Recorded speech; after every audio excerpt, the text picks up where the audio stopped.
최근에 한 주간 동안 세계의 이목을 한국에 집중시킨 행사가 있었습니다. 알파고와 이세돌 구단의 5차례의 대국이었습니다.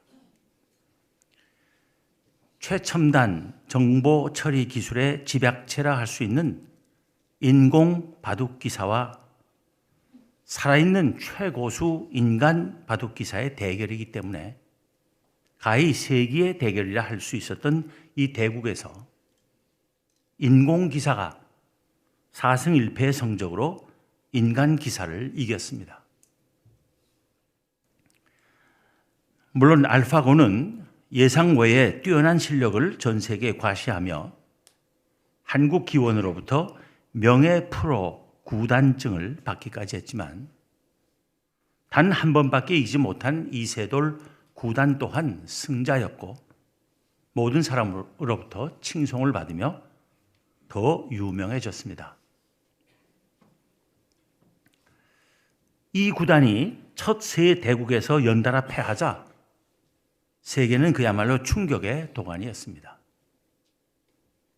마치 인간이 기계에게 지배를 당하는 세상이 갑자기 밀어닥친 것 같은 당황감과 기계 앞에서 체험한 인간의 무력감이 두려움으로 변하여 순식간에 우리를 덮친 것입니다. 그래서 제4국에서의 이 구단의 승리는 경악과 공포에 사로잡혀 있던 인류에게 해방감과 그래도 아직은 사람이 기계 위에 있다는 안도감을 주었으며 그 때문에 사람들은 이 구단에게 감사하는 마음을 갖게 된 것 같습니다.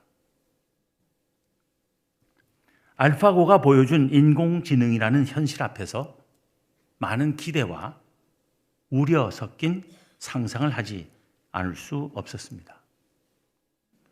곧 우리의 삶에 엄청난 변화가 올 것이라는 생각과 함께 제가 목사이기 때문인지 제일 먼저 목사들이 걱정됐습니다.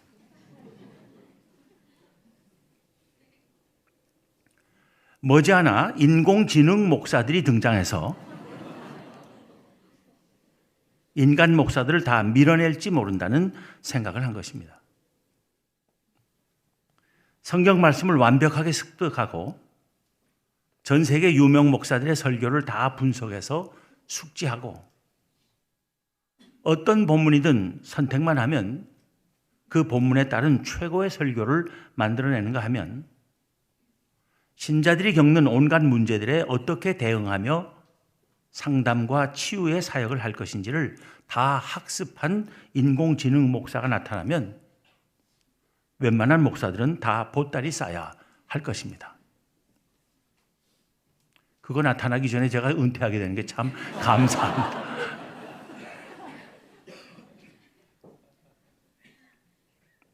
신학교도 다 문 닫아야 할 것입니다. 인공지능 목사를 생산하는 공장만 세우면 됩니다. 사람 목사보다 설교도 잘하고 기도도 잘하며 찬양도 잘하고 상담 치유 사역도 끝내주게 잘하는 인공지능 목사를 놔두고 굳이 설교도 신통치 않고 기도도 더듬거리며 찬송은 음치같이 부르고 신자들이 영적으로 가려워하는 데를 그때그때 적절한 하나님의 말씀으로 시원하게 긁어줄 줄도 모르는 목사를 청빙하려 하지 않을지 모릅니다. 귀찮게 신방 받을 필요도 없고 신방 올 때 뭘 대접해야 할까 고민 안 해도 되고 스마트폰만 켜면 설교, 기도, 찬송, 상담 다 듣고 받을 수 있을 것이니 편리하기 짝이 없을 것입니다. 그 모든 것을 스크린을 보면서 해결하는 것이 재미없어지면 목사 로봇을 3D 프린터로 만들어 놓으면 됩니다. 기왕이면 교인마다 자기가 제일 좋아하는 목사와 키며 체격이며 얼굴이며 목소리까지 꼭 같은 로봇을 주문해서 아예 안방에 모셔놓으면 금상첨화가 될 것입니다. 교회로서는 목사의 사례비, 사택, 승용차 같은데 예산 안 써도 되고 하니 장로님들이 좋아하실 것입니다. 그렇다고 장로들은 안심해도 되는 것은 아닙니다. 장로도 인공지능 장로로 교체해버릴 수 있을 것이기 때문입니다. 예배 때 공중기도도 은혜롭게 잘하고 뛰어난 기획력과 무슨 일이든 정확하게 이를 데 없는 판단력과 무슨 부서를 맡기든지 최선의 실행 능력을 갖춘 인공지능 장로들을 만들어내면 될 것입니다. 게다가 모든 교인 앞에서 공손하고 인사 잘하며 친절하고 목 절대 굳어지지 않는 부드러운 목을 가진 인공지능 장로를 만들면 인기 만점일 것입니다. 괜히 교회 시끄럽게 장로 선거 안 해도 됩니다. 피택 장로 교육 길게 할 필요도 없습니다. 이미 모든 교육 내용을 다 입력시키고 학습시켜 놓으면 될 것이기 때문입니다. 권사님들도 마찬가지입니다. 수요일 예배 때 공중기도 겁내지 않고 구역 예배 인도도 은혜롭게 잘 할 그런 인공지능 권사를 구역 수대로 필요한 만큼만 만들어 놓으면 구역 관리는 염려할 게 없을 것입니다. 그렇게 되면 사람이 설 자리는 거의 다 없어질 것입니다. 여기서 우리는 사람의 존재 의미가 남아있을 자리는 어디에 있는가? 인간의 삶이 기계화를 넘어설 여지는 어디에 있는 것인가 하는 질문을 던지지 않을 수 없는 것입니다. 무엇이 과연 인간을 여전히 하나님의 형상대로 지음받은 인간이게 하고 기계에 예속되지 않게 하며 다른 모든 존재와 차별되게 할 수 있겠습니까?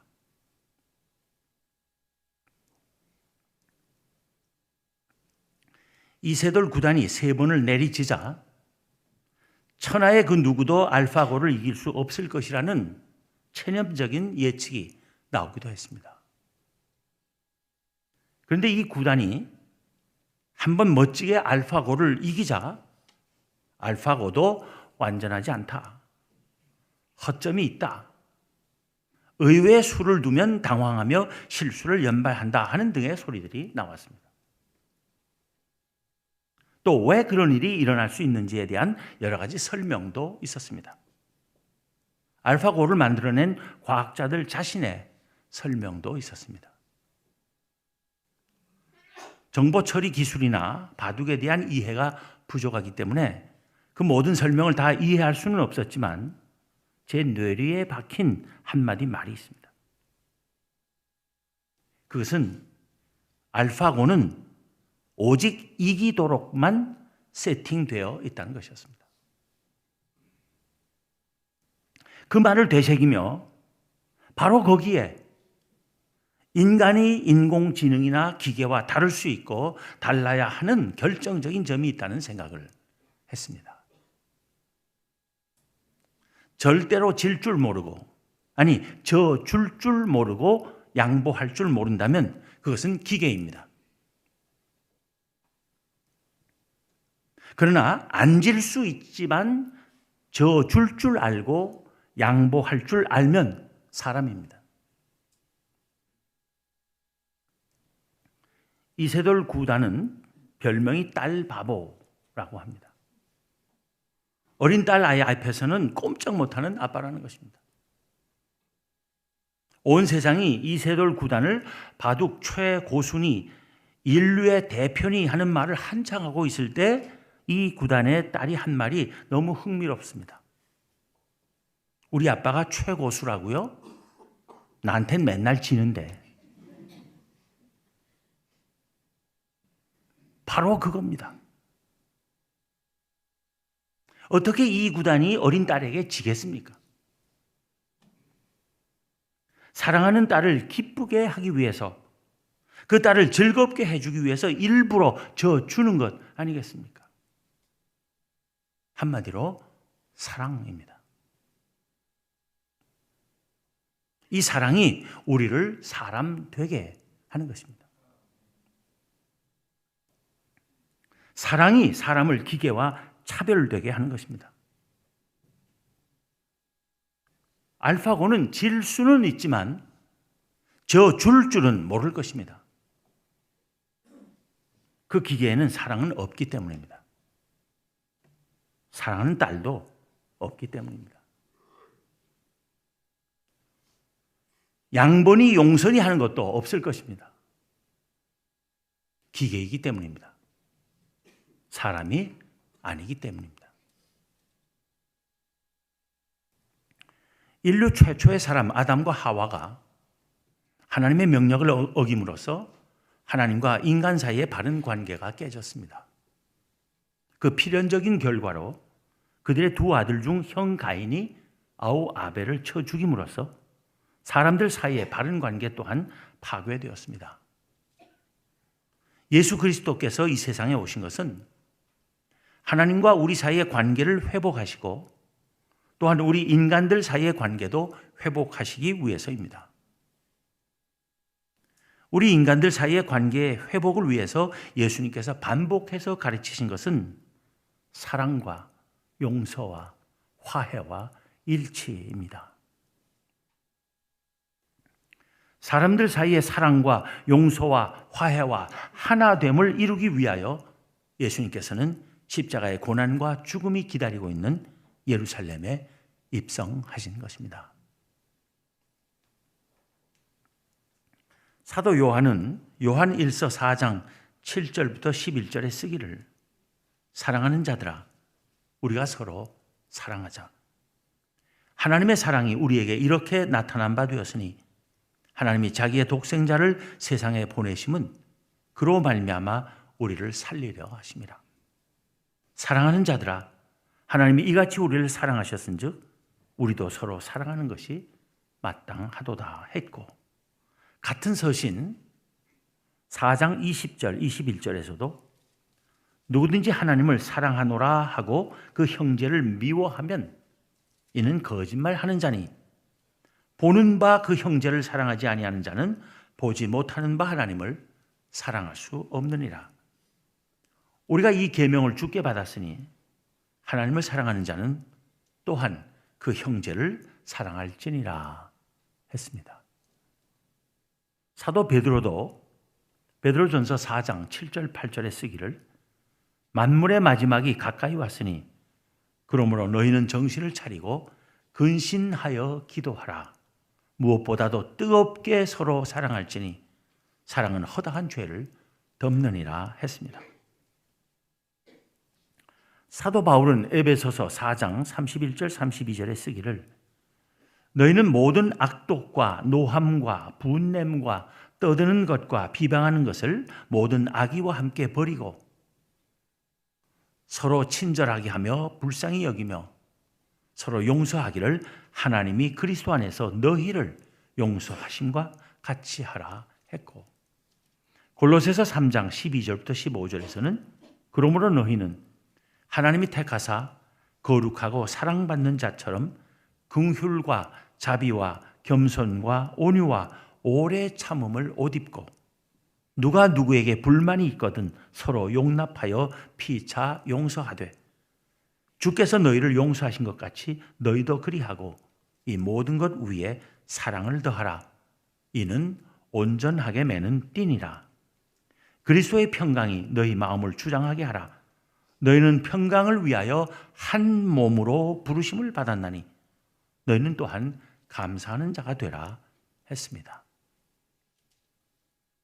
예수님께서도 마태복음 6장 14절 15절에서 말씀하시기를 너희가 사람의 잘못을 용서하면 너희 하늘 아버지께서도 너희 잘못을 용서하려 하시려니와 너희가 사람의 잘못을 용서하지 아니하면 너희 아버지께서도 너희 잘못을 용서하지 아니하시리라 하셨고 형제가 내게 죄를 범하면 몇 번이나 용서하여 주리까? 7번까지 하오리까? 하고 여쭙는 베드로에게 말씀하시기를 7번뿐 아니라 7번을 70번까지라도 할지니라 하셨습니다.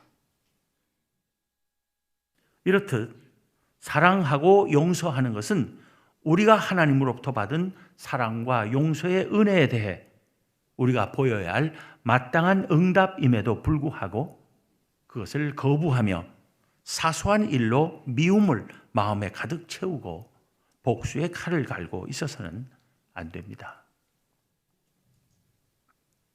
사도 요한은 요한 1서 3장 10절에서 이러므로 하나님의 자녀들과 마귀의 자녀들이 드러나나니 무릇 의를 행하지 아니하는 자나 또는 그 형제를 사랑하지 아니하는 자는 하나님께 속하지 아니하니라 했습니다. 무슨 말입니까? 형제를 사랑하지 아니하는 자는 결국 마귀의 자녀들이라는 것입니다. 사도 요한이 오늘 본문에서는 뭐라고 합니까? 빛 가운데 있다 하면서 그 형제를 미워하는 자는 지금까지 어둠에 있는 자요. 그의 형제를 사랑하는 자는 빛 가운데 거하여 자기 속에 거리낌이 없으나 그의 형제를 미워하는 자는 어둠에 있고 또 어둠에 행하며 갈 곳을 알지 못하나니 이는 그 어둠이 그의 눈을 멀게 하였습니다. 하지 않습니까? 눈 먼 채로 어둠에 있지 말고 서로 사랑하며 빛 가운데 사는 우리 모두가 되기를 기원합니다. 기도하겠습니다.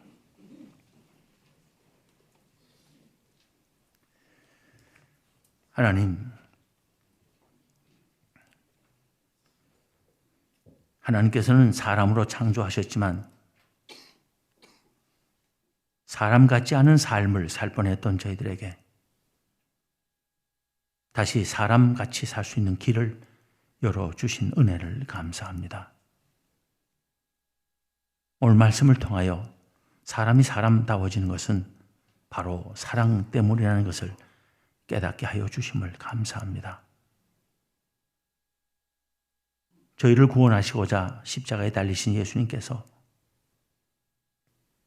서로 사랑하고 용서하며 화해하고 하나 될 것을 간절히 원하시고 또 몸으로 가르쳐 주신 대로 사랑과 용서와 화해와 일치를 실천하며 사는 저희들 되게 하여 주시옵소서. 사랑이 메마르고 용서할 줄 모르며 갈라져 싸우기만을 거듭하는 이 세상에 나아가 예수 그리스도의 가르침을 전하며 사랑과 용서와 화해와 하나됨을 이루어가는 저희 모두가 되게 하여 주시옵소서. 우리 주님 예수 그리스도 이름으로 기도하옵나이다.